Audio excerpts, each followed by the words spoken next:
Thank you, Rodrigo, for reminding me we should record tonight's webinar. I'm, again, so pleased by tonight's attendance, and I appreciate you taking the time to learn more about this historic piece of legislation with me and my colleagues. With me tonight, I have Rodrigo Heng-Lehtinen, NCTE's Executive Director. For many of you, the last time you may have joined an NCTE webinar, Rodrigo was joined by our outgoing Executive Director, Mara Kiesling. Rodrigo has now been at the helm of NCTE for 100 days. He actually marked his 100th day last Friday, and he is so excited to share with you what we've accomplished in his first 3 months as Executive Director. Also joining me tonight is Ames Simmons, NCTE's Policy Director, and Sebastian or Cy Smith, NCTE's National Organizer. Both Ames and Cy have been essential members of the team as NCTE has mounted a collective campaign to pass the Equality Act. The Equality Act has a complex history, which we're going to dive into a bit later with Ames.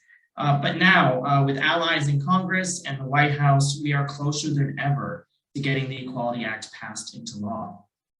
If passed, the Equality Act would amend the 1964 Civil Rights Act to explicitly prevent discrimination based on sexual orientation and gender identity.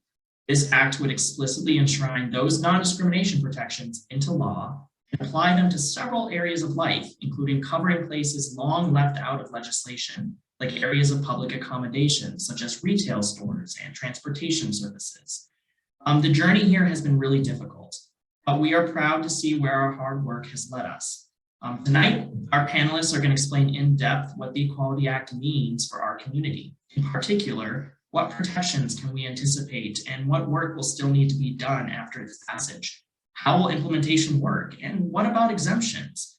Most of the questions we will respond to tonight come from your pre-submitted questions. So thank you so much for sending those in early on as we prepared for tonight's webinar. Before we begin, I will note that this webinar is closed to the media. If you are a member of the press and wish to discuss the Equality Act further with an NCTE staff member, you may contact us at press@transequality.org. Now I'm going to pass it off to Rodrigo, who's going to give us a little retrospective on his first 100 days as ED. Hello, everyone. Thank you, Sean, and thank all of you for joining us tonight. Welcome to our fall community webinar. Before we get into the main topic of tonight's webinar, I'd like to begin with a couple updates from NCTE. The first is the U.S. Transgender Survey, the USTS. You probably are all really familiar with that, but just in case, the U.S. Transgender Survey is the largest and most comprehensive study of transgender people's experiences. In many cases, it is literally our only way of measuring the discrimination that transgender people face every day. So it is absolutely essential. I mean, after all, you can't solve a problem if you can't even prove that it exists. So we see advocates use the US Transgender Survey, not just here at NCTE, but all around the country, literally every single day. So where does it stand? Well, the last time we fielded the survey, we field the survey every 5 years. That means every 5 years, we actually put it out in the world for people to complete the survey. We were going to do this in 2020, last year. But as you may remember, 2020 was an unusual time. We were hit with COVID right in the middle of all of it. So like many organizations, we had to pivot. The good news is that now we're on track to field it in February. So in just a few short months, it'll be out in the field, ready for everybody to complete it. We will absolutely be circling back to all of you if you are trans, for you to complete the survey. If you know people who are trans, which I bet you do because you're on this webinar, for you to get your friends and family to take it. So who do we hope to reach with the survey? Well, thousands upon thousands of transgender people. If you live in the United States and you're trans, we want you to fill this out. And that actually goes, by the way, for the territories as well. This isn't even just all 50 states. This is also places like Puerto Rico and even the Northern Mariana Islands. Believe it or not, we are actually helping Northern Mariana Islands pass their own version of the Equality Act as a territory. But that's a story for another day, another webinar. We are, on top of that, though, doing really targeted outreach to parts of our trans community who are often left out of research like this. We have targeted outreach strategies to reach Black trans people, Latino trans people, other trans people of color, trans people in rural areas, veterans, Spanish speakers. We want every single trans person who is willing to take the survey to have the opportunity to do so. And Sai, who's here tonight, is a big part of that outreach. One of the really exciting things about doing the survey in February is that we're going to have an opportunity to ask questions about COVID. We all know that trans people have been especially hurt by the pandemic, whether it's because we often lack access to healthcare, so we get sick first and have a hard time accessing treatment for it, or because we tend to work low-wage jobs that were the first to get laid off when the economic shutdowns happen. But there's actually very, very little information about the effect of COVID on trans people. It's not actually part of most federal studies or other healthcare research that is out there. So now we're going to have the first time ever opportunity to actually get some data about the effect of this pandemic on transgender people. So we'll be fielding this in February, and I'm really excited to announce that that means we'll be able to publish the final report by the end of the year. So by this time next year, by the end of 2022, we'll have this full information for advocates to be able to start using on the ground in their policy advocacy right away. So the second update I wanted to give is about, hey, Luna, that's Ames's cat, who is a frequent guest at our staff meetings. Why should this webinar be any different? Our honorary staffer. So the other update I wanted to give is about it is kind of ours, but my first 100 days as executive director, like Sean mentioned. We've been able to have so many opportunities in just this short time. When it comes to policy change, we secured an entire victory on passports out of the State Department and are now really working closely with the State Department to make it real. For those of you who aren't familiar, the passports are not actually just for travel. For many transgender people, that is the only accurate document we can get. If you live in a state that still has archaic rules around driver's licenses or birth certificates, the passport is the document that you can get that has your real photo, your real name, and your authentic gender on it. And that is essential for doing basic things like applying for an apartment or enrolling in a new job or school. So we were able to secure a victory on passports, where now it's going to be much easier to update the gender on your passport. And we'll also be able to use the X gender marker option as well. This was announced a little bit ago, but the journey is not over. We're working really closely with the State Department to make sure that they roll it out, and they roll it out in a sensitive way that is accessible to all trans people. We also scored a victory out of the Veterans Administration. And the Veterans Administration was one of the last places that still had an explicit ban on transition-related surgery. They covered hormones, but they would not cover surgery. And there are so many transgender veterans who rely on the VA for healthcare every day. And there is no reason that they should be denied this opportunity that we all know, and even the American Medical Association knows is essential healthcare. We were able to score a victory after years and years and years, literally over a decade of working on the VA. We were able to finally win that now the VA is going to cover transition-related surgeries.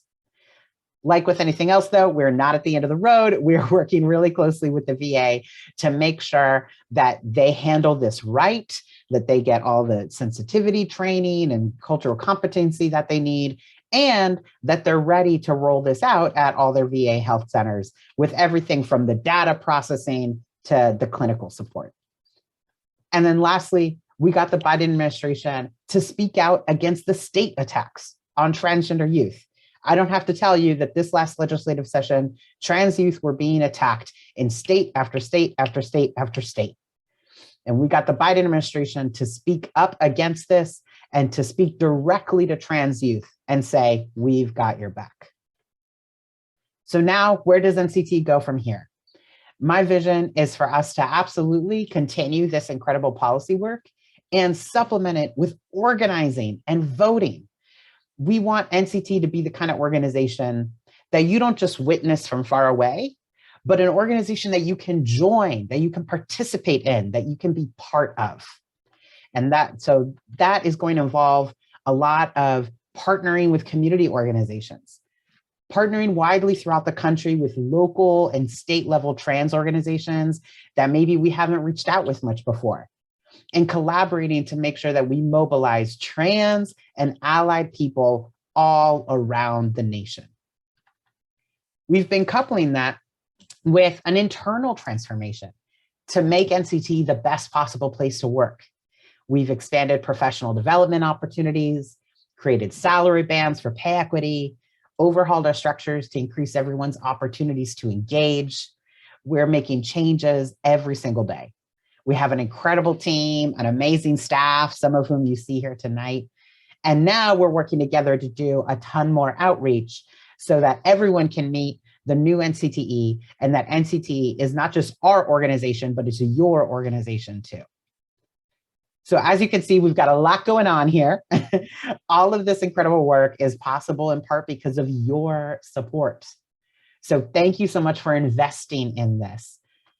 To begin our discussion of the main topic, I'll pass it over to Ames, who will kick us off with some history on the Equality Act from where it all started actually decades ago to where we're at now. Ames, I'll pass it to you. Thank you, Rigo, for setting the stage.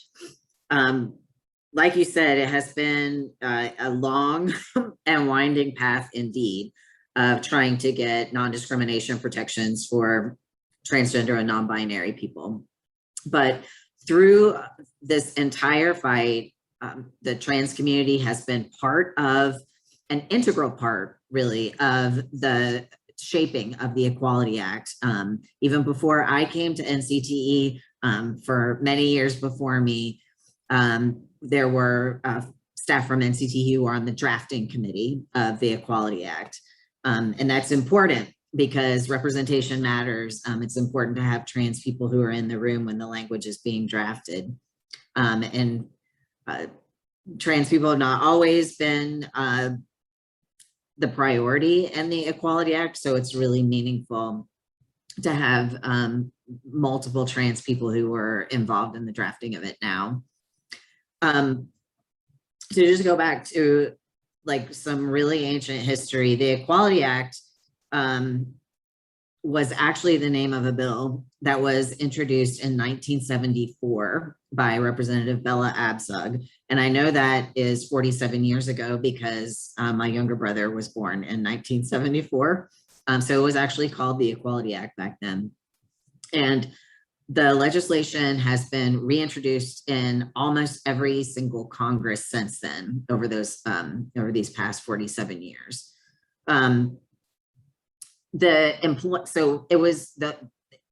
It began to take the shape of employment protections. So it was that legislation was renamed the Employment Non-Discrimination Act. And as many people in the trans community know, when I first began to understand my transness in 2008 and 2009, ENDA was something that trans people everywhere were talking about, the need for employment protections. Based on some political calculations that had to do with the Democrats recapturing Congress in 2007, gender identity for that Congress was stripped out of the bill. Many of you may have been present for that. It was a painful moment in the community. But from that, the Equality Act began to take place, which is a much broader bill. So the objective of the Equality Act is to cover more kinds of discrimination than just employment. So it adds housing, education, credit, jury service, even to, among other things, to the Civil Rights Act. So the Equality Act in the form that it's in now, more or less, was introduced in 2015. And it did pass the House in 2019, and it did pass the House again this year in 2021. But I'm sure that you all are probably aware that Congress itself is a challenging environment right now, particularly the Senate. So because of a procedural rule that is called the filibuster that requires 60 yes votes, that means we would essentially need every Democrat in the Senate and plus some Republicans. And we feel confident that we will be able to get the Equality Act passed, but we're still working on getting to 60. So it's still very much in play. Awesome. Thanks so much, Ames, for providing that history for us. And it really has been such a complex journey, but we are here today and we've made it almost. So I'm going to pass it off to Rodrigo. We're going to just have an open dialogue here. I want to keep it casual, but really just have this conversation where we can talk about the Equality Act and its importance. So yeah, why is the Equality Act important, Rodrigo? I mean, we know it covers non-discrimination, but what does that really mean? Yeah, it's a great question because that can sound like some kind of abstract legal concept. But most basically, the reason that the Equality Act is so important is because it will extend these protections to all these other parts of our daily life. You know, when we talk with folks in the public and when you do polling, we find that a lot of people assume that we already have something like this. A lot of people assume that it's already illegal to kick someone out of a store for being trans, or to kick someone out of a park for being trans, or for being in a same-sex relationship or something like that. But the truth is that there's actually no federal law to put that in explicit black and white terms. Now, there are some state level laws, and NCTE has been a part for years and years in securing these state level protections. So the good news is that we do have these protections in roughly half the country, but the bad news is that we don't have them in roughly half the country. And I think we can all agree that your civil rights should not depend on your zip code. So we need the Equality Act to make sure that all of us are protected from discrimination, no matter where we live. And the other thing that I think people often don't realize about the Equality Act is that, you know, sure, we normally talk about it as being an LGBTQ issue, and it absolutely is. But it is also a racial justice issue. There's the famous Civil Rights Act of 1964 and many other years that made it so that it is illegal under federal law to discriminate on the basis of race. But that was passed decades ago, and our lives and our society has changed a lot since then. Legislation that was designed and crafted in the 1960s does not capture every facet of our lives today. For example, we all know that it is illegal to kick someone off of a bus for being Black or for being any race. But what you may not realize is that there's no federal law that covers you from being kicked out of an Uber or a Lyft ride, because buses were the only form of dominant transportation like that at that time.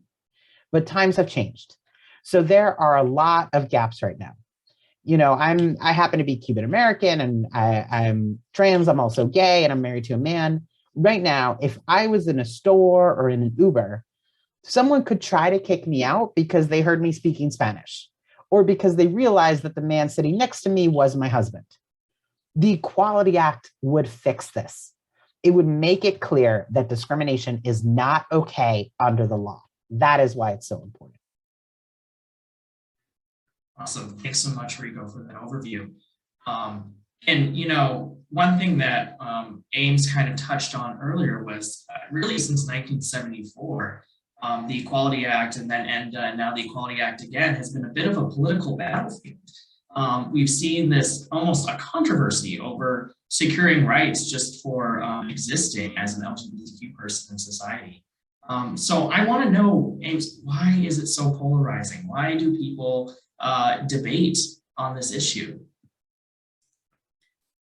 So I think I almost want to push back on the idea that the Equality Act is polarizing. Like, it's polarizing because people who oppose it have made it into something that it is not. So like y'all might have seen earlier this year when Representative Marie Newman hung a trans flag outside of her office. She has a trans child. And Representative Marjorie Taylor Greene, who is from my home state of Georgia, put up another sign that was basically saying the science says that there are only two genders. There are often religious objections that are woven into that in an attempt to drive a wedge between the religious or faith community and trans and non-binary people, which of course is like a false wedge, because we know that there are trans and non-binary people who are also people of faith. So there's a lot of noise that is around that. But I also just wanted to highlight something that Rigo said, that a little bit we are having to convince our own community that the Equality Act is still needed. For folks who are LGBTQ, the lesbian, gay, bisexual, and queer parts of our community, a lot of people after marriage equality thought like, well, our work is done. And even after the Bostock Supreme Court decision last June, a lot of people thought, oh, well, discrimination is illegal now, so we don't need an act. And that's just not true for many reasons. Given the Supreme Court that we have, it would be very helpful for Congress to explicitly state that discrimination is prohibited on the basis of sexual orientation and gender identity. And also the Equality Act, like we were talking about earlier, is so much broader. It's important that those protections from that Supreme Court case that the Biden administration is interpreting that court case to apply to other areas, but we really need for it to be explicit in the law. Great, thank you so much. Now I want to jump to some specific questions that we got prior to tonight, and really just touching on some of the questions that you submitted as attendees before jumping on tonight. So the first question we received really addresses older trans people. And Rodrigo, I think this would be a great question for you. So we were asked, how does the Equality Act protect older trans people? Are there any advantages over existing legislation? Yeah, this is a really good question. Thank you to whoever in the audience who asked that great one. So older trans people are already protected from discrimination on the basis of age and age only under existing federal laws, especially the Age Discrimination in Employment Act and in the Fair Housing Act. But the Equality Act would provide additional explicit protections against discrimination based on gender identity. So there are already some protections, but there are also these gaps, and the Equality Act would plug those holes and would fill those gaps.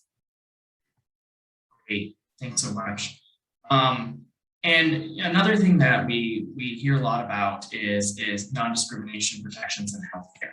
And never has that been more important than really in the past 18 months when we've been dealing with this once in a century pandemic and what it's done to our community and how it's affected us. So I'd really love to know, Ames, what is the Equality Act's impact on non-discrimination protections in insurance and Medicaid?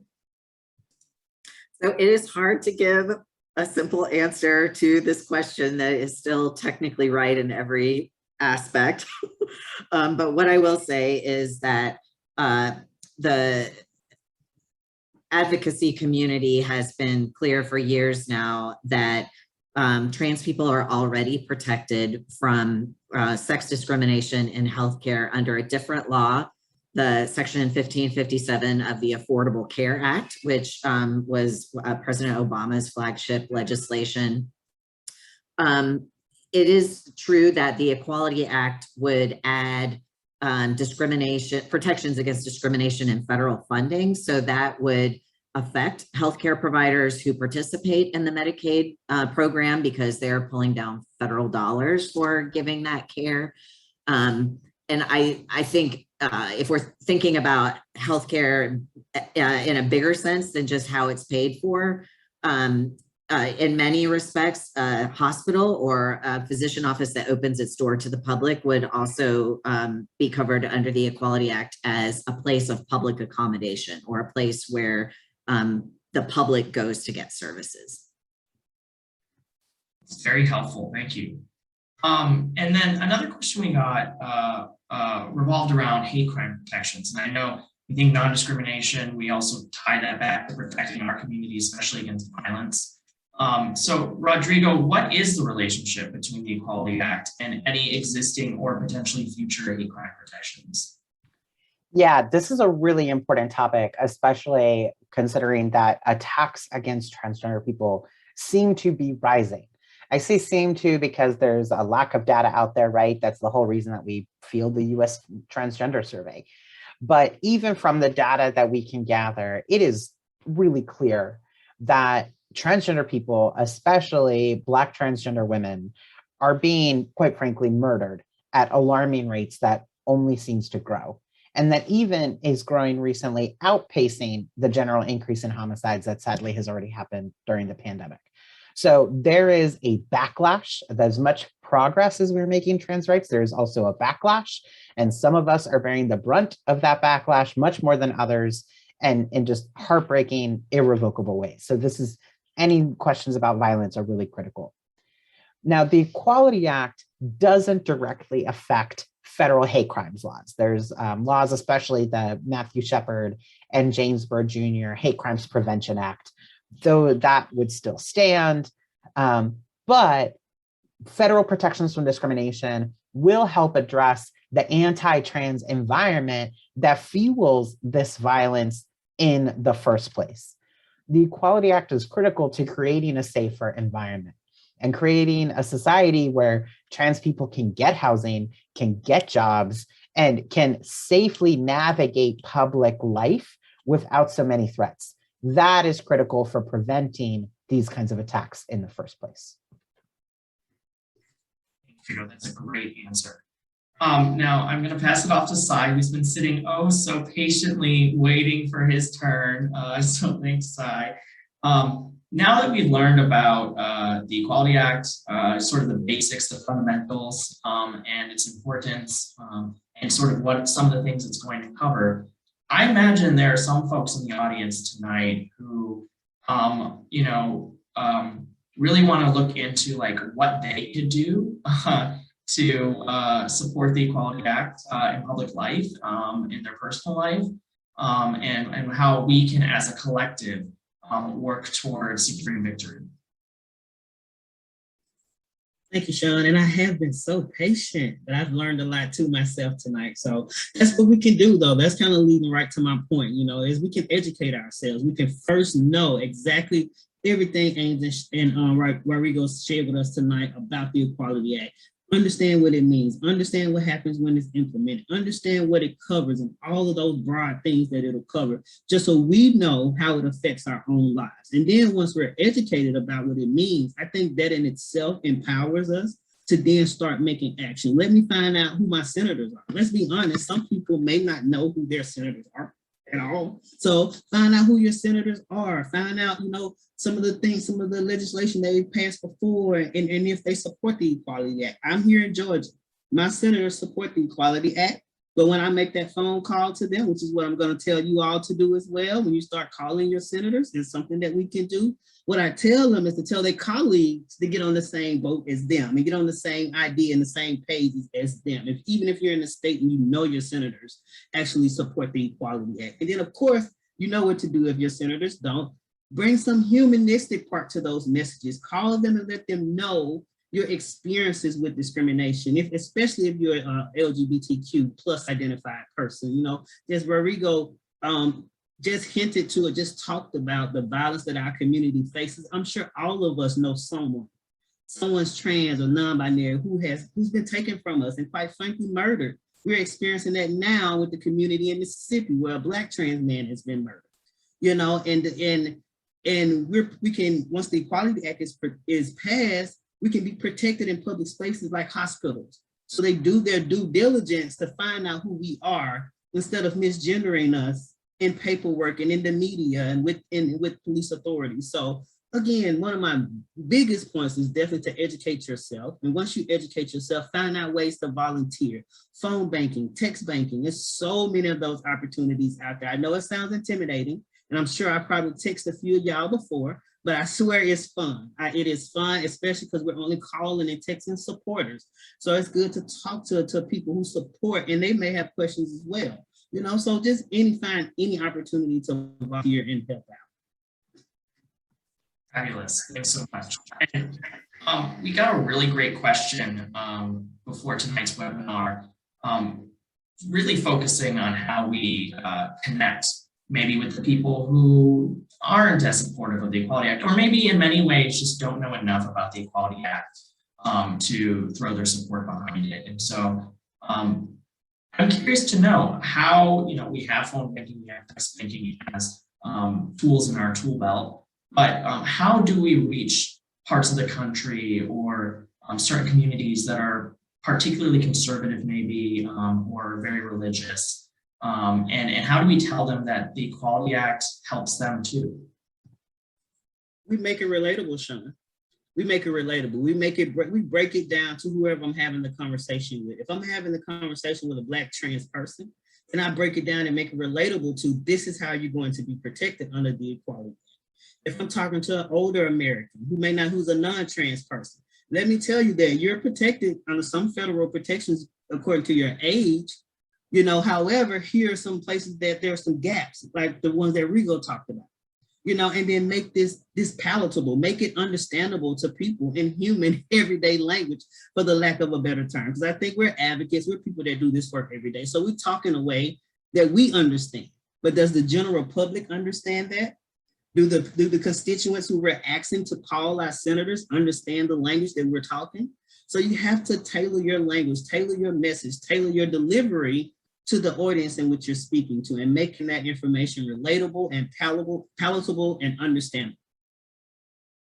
And realize we're all different too, right? Not everybody's going to be swayed, and that's okay. We're going to have oppositions. That's a part of life. And when I approach conversations like these that are so sensitive in some areas, I go in saying that I'm not here to change your mind, but I'm here to give you a view or another way or another aspect to look at, or a group of people who are living this existence, regardless if you believe in it or not. We're living this experience and living this existence, you know? So just going in with knowing that you're not going to change everybody's mind, but what you can do is give them something else to look at, something else to think about.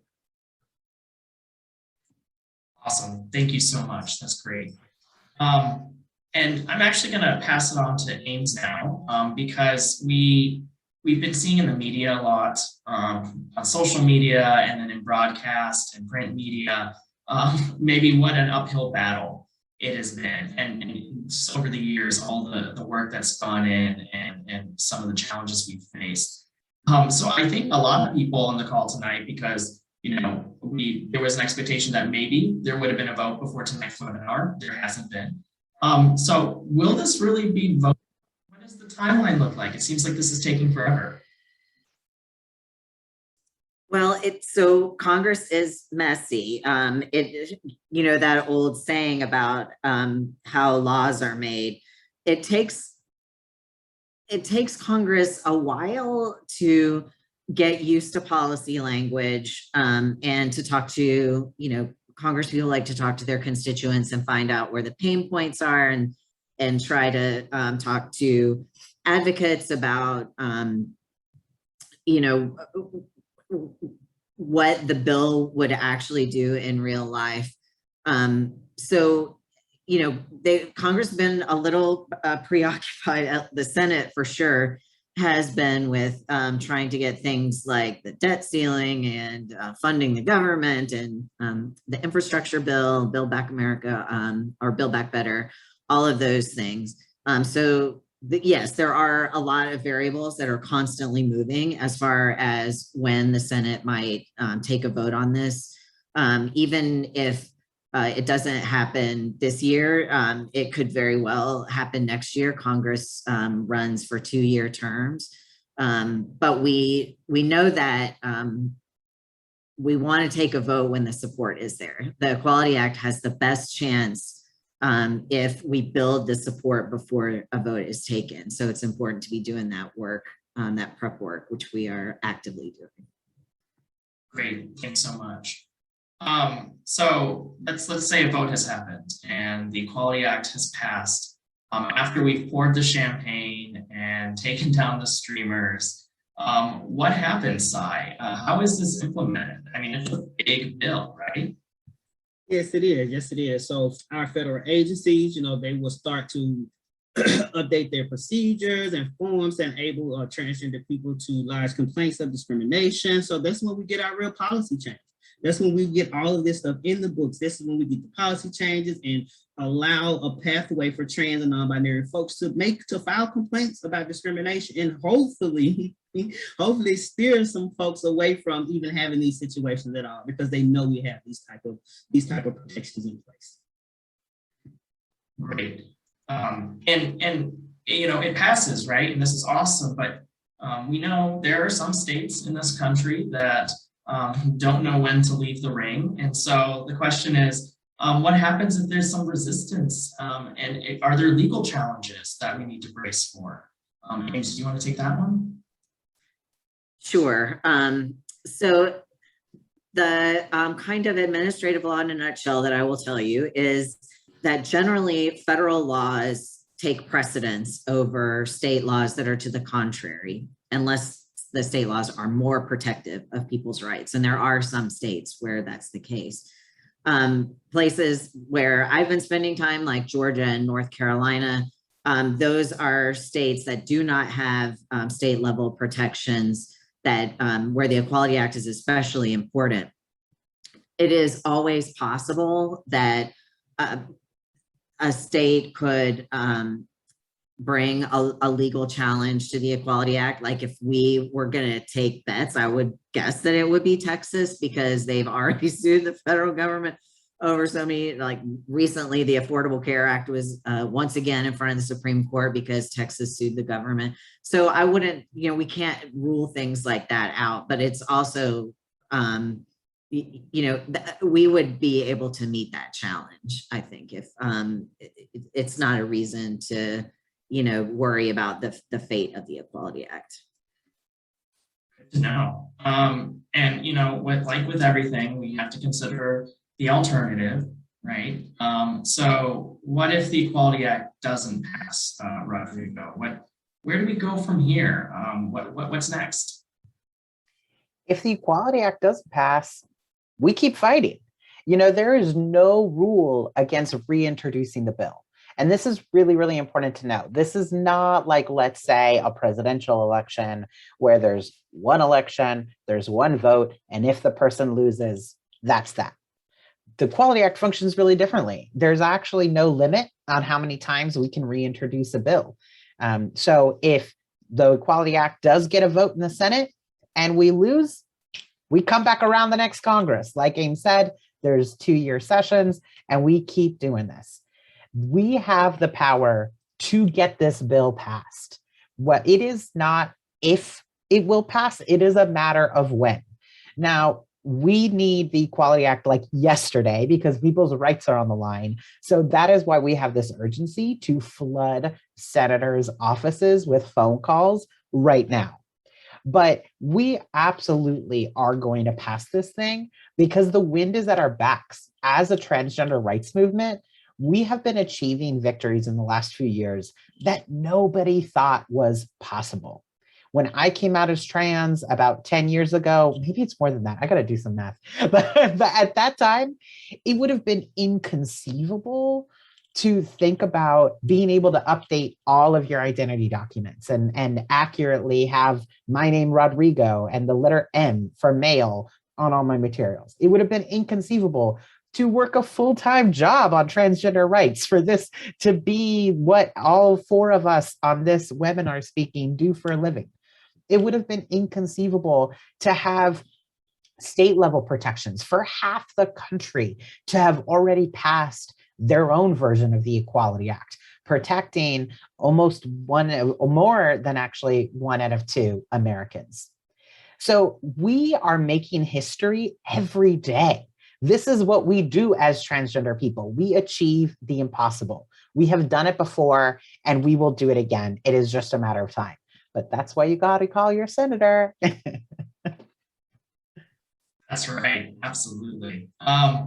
Well, we're getting close to 9 p.m. here, and I really want to leave some time for questions. So I'm going to jump to those. We actually got a really, and by the way, for the folks on the call tonight, if you have a question, feel free to drop it in the chat. If you'd like to remain anonymous, you can message me directly, and I will read your question for you. But we did get a question just a couple moments ago from Gail. Gail said that they've been working in Florida with SAGE, and they're really wanting to know, are certain states being targeted? Are there certain states that we want to really invest in phone banking and text banking to? I think, Sai, you probably have the best knowledge of that. Sure, absolutely. I first want to say thank you for working with doing phone banking and text banking, because we know how, again, that can be a little bit intimidating, but we ultimately know how much it definitely helps us, get our constituents to call, their senators and everything. So thank you for doing that. So some of those states that we are specifically kind of prioritizing, but we want to get all of our states, right? But we have Maine, West Virginia, Pennsylvania, North Carolina, and Florida, as you mentioned, Indiana, Iowa, Wisconsin, Nebraska, Utah, and Alaska, I think are the main ones. Yeah. Is there a reason why we're looking at those states? Or is it just because we know that there's more of our community there that we can reach out to? Exactly that, and just more we can reach out to, more work that we can do, getting those senators on our side, and that, just more we can do in those areas. And we also want to make sure that we're flooding those offices with more calls than our opposition needs, so maybe those are, well, not maybe, but those are the states where we need to up our calls and making sure we're drowning out the opposition as well. Thank you so much. And I'd like to do a plug here that after you've called your own senators, think about, do you know anybody in these states? So even if you live in, even if you don't live in one of these states, you might know someone who does. And you might live in one of these states, but still know other people who live in the other states. So don't limit yourself to just where you live, which is important. Think about, do you have family somewhere there? Do you have an old friend from school somewhere there? Do you have an old roommate who's moved on to one of those states? They are all constituents. They are all people in those states, and those senators work for them, not the other way around. So think about, who do you know in every single one of these places?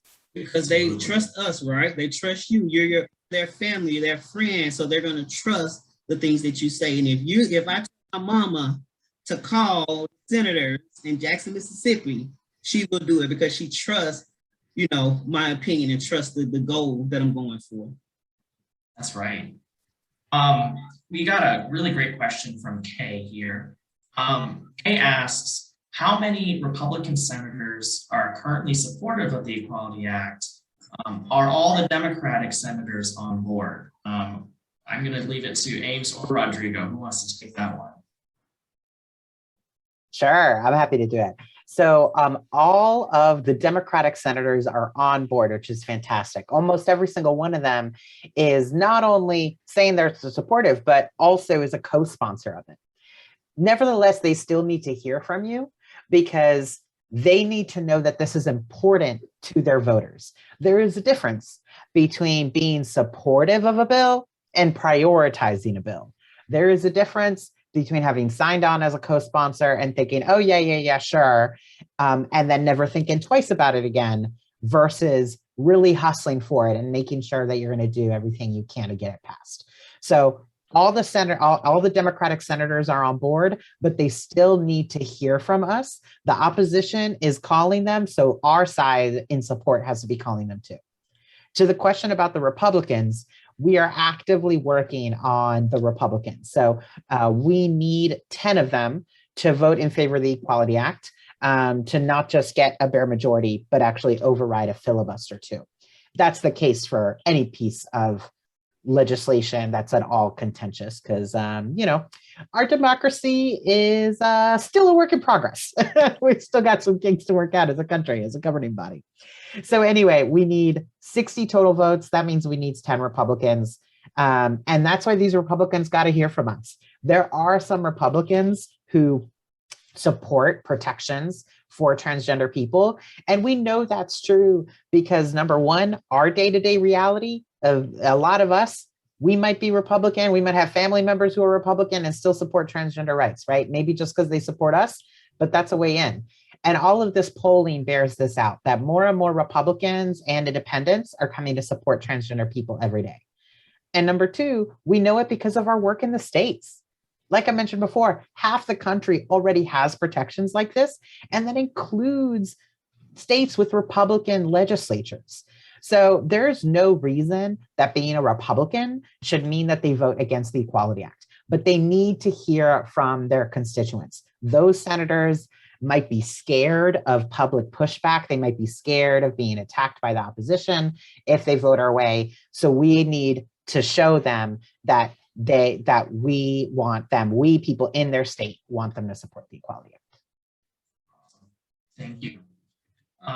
Well, the chat is open. We have time for maybe one or two more questions. So if you have anything, feel free to place it in the chat or message me directly. I will mention I placed earlier a link to our Action Center, the NCTE Action Center, where you can find more resources. So if you want to check that, feel free to do so. I noticed in the Q&A, we actually have a question from Jennifer. Jennifer has two questions. The first is, it seems obvious to me that part of the Anti-Equality Act Force's strategy is to wear down our LGBT family by focusing on transgender people and marshaling opposition towards our inclusion in the act. At this point, is there any chance of transgender folks having any inclusion of our rights in the bill? I think that means exclusion. So like ENDA in 2007. Ames, do you want to cover that one, or Rodrigo? Well, I can start, and then Ames, feel free to add on. So the good news is, no, there's no risk of trans people being cut out of the Equality Act. The debacle of ENDA in 2007 made that very, very clear. No one, neither in the LGBTQ movement nor the senators themselves, are willing to pay the high political price of cutting transgender people out, which is good. That means we've done our job as a movement. We've done our job as advocates. So now there's no threat of transgender people being cut out. You are right that, that this is a strategy by the opposition to try to kind of drive a wedge between transgender people and the rest of the LGBTQ umbrella. So in general, we do need to mobilize our cisgender, our non-transgender LGBT allies. We need to make sure, if you've got cis LGBT people in your life, talk with them about the Equality Act, make sure they're on board, make sure they understand the bill. Don't take their support for it for granted. But thankfully, there's no risk of trans people being cut out of the bill. We're secure in that sense. Great. And also, Jennifer also asks, you know, she finds that a lot of people are surprised that LGBTQ people can be denied medical care, and that this is still happening in our country. So Jennifer asks, how can we really focus on that aspect of non-discrimination protections, recognizing that healthcare is something that a lot of people are united on, healthcare protections, being able to access healthcare. What are some of the talking points, the messaging that we may want to issue to our communities? Sai, do you want to answer that one? Sure, absolutely. And of course, folks can input if they had some too. The first thing that kind of popped out of me as far as talking point goes, as a Black trans person, barriers, right? Those barriers that we have to jump over and that we face even accessing affirming healthcare, even getting to affirming healthcare. A lot of us deal with so many socioeconomic issues, housing, employment, all of the things that we face in discrimination in, that the Equality Act will help alleviate for us. And Rigo touched on this too, that once we have more safe working environments and safe access to working environments, that leads to insurance coverage, that leads to to even insurance plans and long life planning and end of life planning, things that we don't talk about that trans people don't have the access to. A lot of trans people don't have access to end of life planning and wheels and to know what that looks like, because for Black trans women, the lifetime expectancy now is 32 years of age. So who is thinking about an end of life plan at the age of 32? You know, so these are kind of the conversations that we need to have, because that's some of the broader things is that the Equality Act is going to open up. It's going to relieve that discrimination in those public accommodations so that trans folks can now have access to affirming healthcare, which leads to affirming insurance, which leads to all other things, housing, jobs, all of those things. So the first thing to me that jumped out with that question is talking about the barriers that we face even accessing this stuff, and how the Equality Act will alleviate those barriers.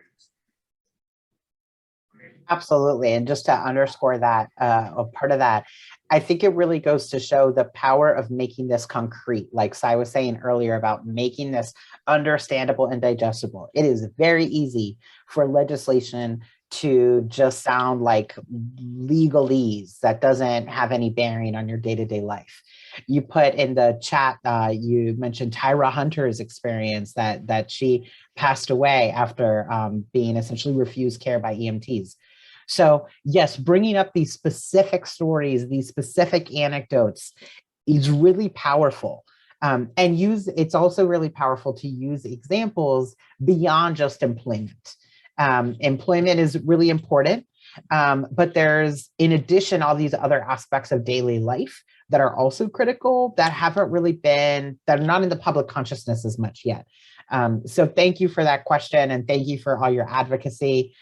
Good to see you, by the way. I owe you a phone call. But yeah, and make it tangible, make it impactful by giving those examples. That goes a long way. Thanks, Rodrigo.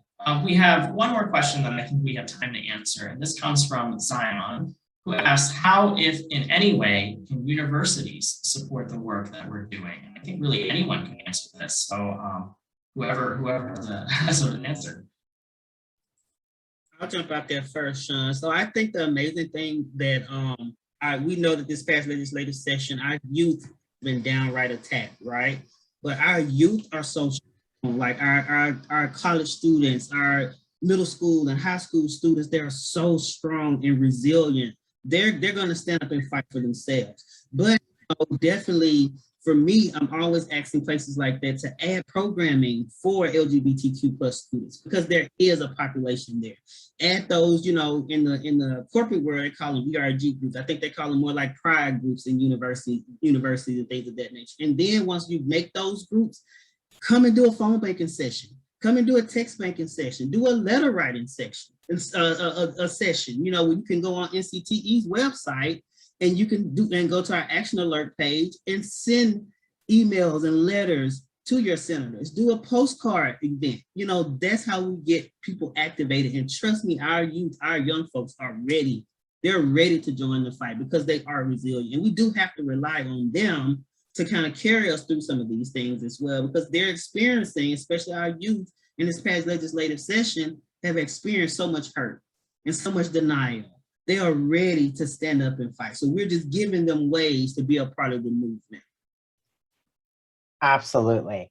And adding a little bit more there, also get creative about all of the different states that a student can lay claim to. If this is a university where a lot of students are coming from multiple places, then think about, okay, where's the school situated? Who are those senators? And then think about each student who's showing up. Where are they from? Because it might be a different state. You don't know, you don't want to make assumptions. And if they are from a different state, then they can call that senator too, right? And they have networks in other places. So get creative about all the different states that you and your students can lay claim to, so to speak. That really broadens the reach. Great, thanks so much, everyone. Well, we're at 8:57, and you know, I want to wrap things up tonight, but I just want to say a big thank you to everyone on the call tonight for participating, for providing such awesome questions.